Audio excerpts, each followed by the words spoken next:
Hello everyone. Welcome to A Million Things About Japan. I'm Machiko. I was born and raised in Japan, but I also lived in California for a little over 12 years. Then I moved back to Japan this past December. On each episode, I would like to introduce things related to Japan. It can be Japanese food, culture, customs, and more, but something unique, something really Japanese, and hopefully something new to you. So please subscribe to the channel and find out what Japan has to offer. よろしくお願いします。Recently, I see more international people in my daily life. When I go out to some popular tourist places in Tokyo, it seems like there are more tourists than local Japanese people. It's good to see them enjoying their time in Japan. If you are planning to come to Japan, your wish list of places to visit and foods to eat could be very long since there is so much information available online. I believe food makes people happy, so I hope you have a chance to enjoy Japanese food such as sushi, tempura, or ramen. Japanese food is called Washoku, and today I would like to introduce traditional Japanese breakfast and some basic Washoku etiquette as well. So please stay till the end. Washoku was registered as a UNESCO Intangible Cultural Heritage on December 4, 2013. This recognition was not just for the cuisine, but Japanese food culture in general. Washoku has a spirit of respect for nature and its appreciation of seasonal ingredients, offering a well-balanced and healthy diet representing the natural beauty and the changing seasons in Japan. First, the very simple foundation of Washoku is Ichiju Sansai, which means one soup and 3 side dishes. Those dishes come with rice, the staple of Japanese food. Although the Japanese diet is more westernized these days and we eat a lot of bread, rice still means a lot to Japanese people. We had a serious rice shortage recently, and it was huge news every day, and many people were concerned about it. Rice is necessary and the center of Washoku meals. Ichiju, or one soup, is most commonly miso soup. Ingredients may vary, but the most typical one is seaweed, called wakame, and tofu. There are varieties of miso too. One is akamiso, which is red miso, shiromiso, which is white miso, or awase miso, meaning combined miso. Sansai should be 3 side dishes, but usually it consists of 1 main dish and 2 smaller dishes. It allows you to consume a balanced diet of the 3 nutrients your body needs, to provide energy, to strengthen the body, and to regulate the body. Let me focus on traditional Japanese breakfast because it is very simple and explains well how Ichiju Sansai works. A traditional Japanese breakfast always consists of bowl of rice and bowl of miso soup. The typical main dish is usually some type of grilled or dried fish.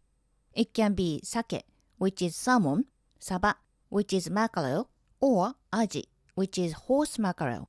The other 2 side dishes can be natto, tamagoyaki, tofu, nori, etc. Let me quickly explain them one by one. Natto is fermented soybeans. It is super sticky, and you may say stinky too. I think it is a love or hate type of food, and you might need to be curious and courageous enough to try it for the first time. Since it is very healthy, some Japanese people believe natto should be eaten every day, but I think it's a little too much. If you see a cup of natto on your meal in Japan, here is what you should do. Step 1. Open it and remove the wrapper on top if needed. Be ready for the very unique smell. Don't worry, it is not bad. It is just the way it is. Step 2. Mix it well with your chopsticks. This will make it even stickier.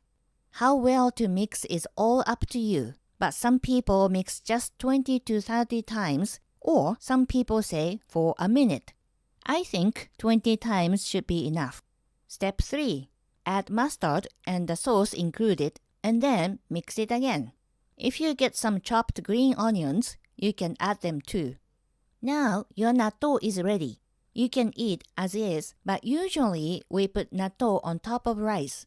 I recommend you start with just a little and see if you like it or not. I know it's not going to be easy to eat natto with rice using your chopsticks, but do your best and I hope you like it.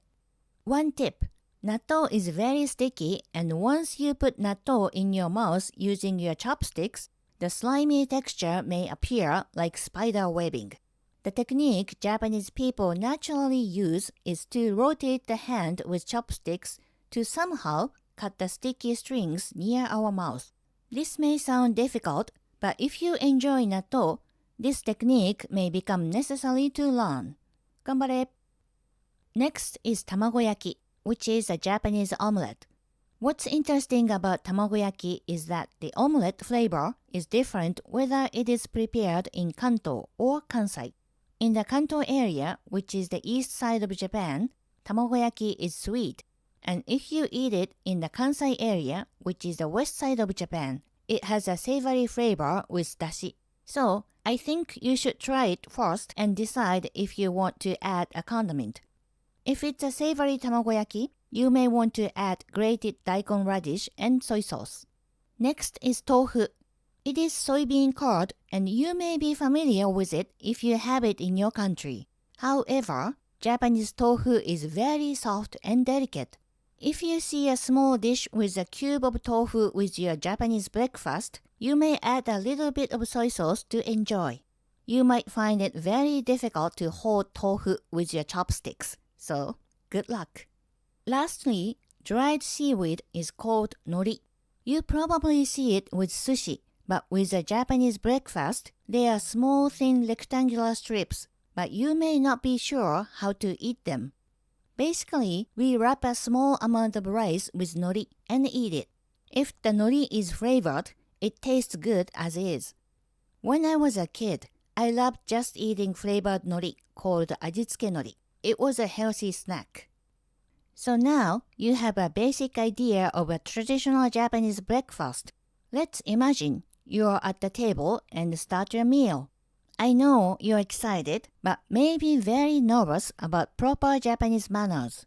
You might have read a lot of do's and don'ts online and try not to be impolite.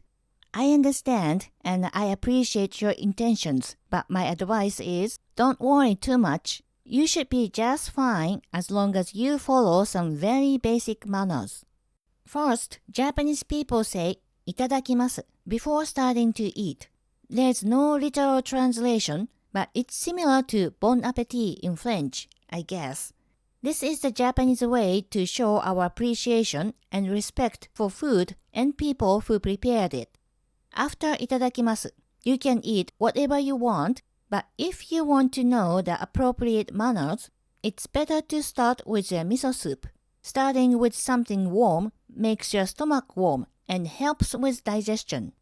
Also, by dampening your chopsticks into the soup, you can prevent rice from sticking to them.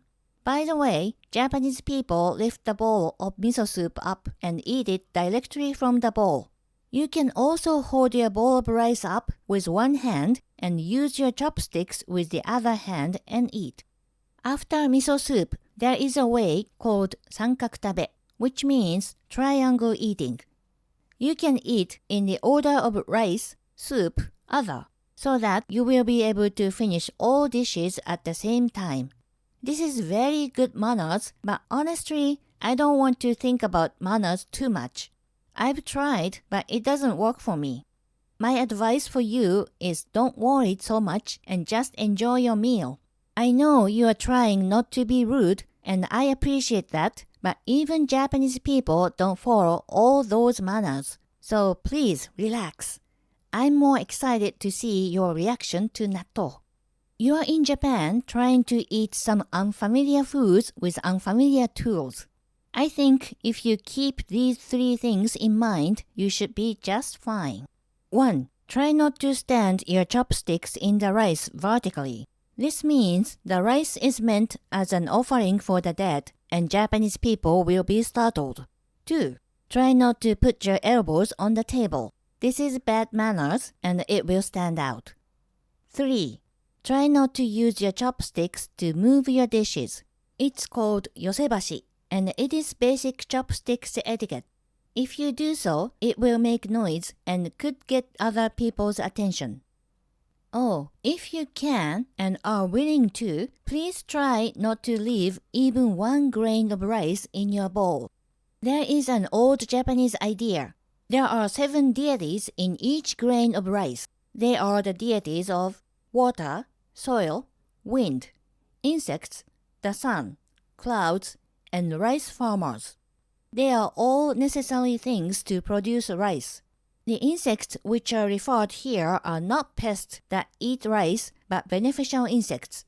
These beneficial insects include dragonflies, spiders, and water striders.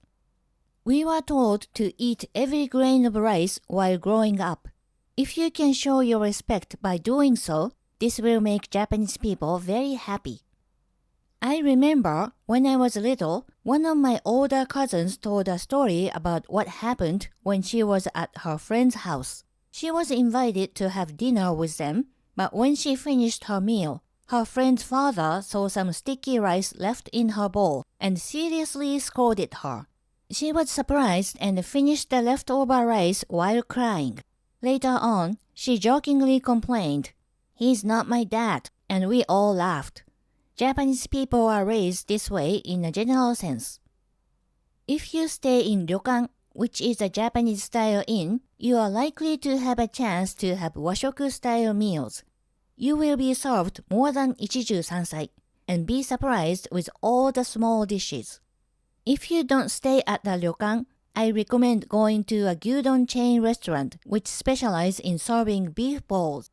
They are open in the morning and they offer an option called asate, which literally means morning set menu.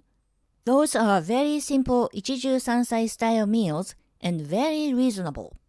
I had a natto set meal for less than 500 yen at Yoshinoya recently. I got a bowl of rice, a bowl of miso soup, a small bowl of simmered beef and onions, a small bowl of salad, and 1 pack of natto. Sounds good, right? When you finish your meal, there is also a phrase you can say, just like itadakimasu. You can say, ごちそうさまでした.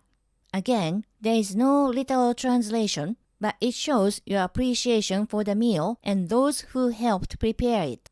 If you enjoyed your meal, you can say, ごちそうさまでした to the restaurant staff when you leave. I think that kind of simple action works very well. Thank you for listening. If you enjoyed this episode, please like and subscribe. I also have an Instagram account for A Million Things About Japan. You can find the link in the description. Do you think you are ready for Washoku? Have you ever tried natto? Please share your experience in the comment. Alright then, stay tuned for more episodes. またね。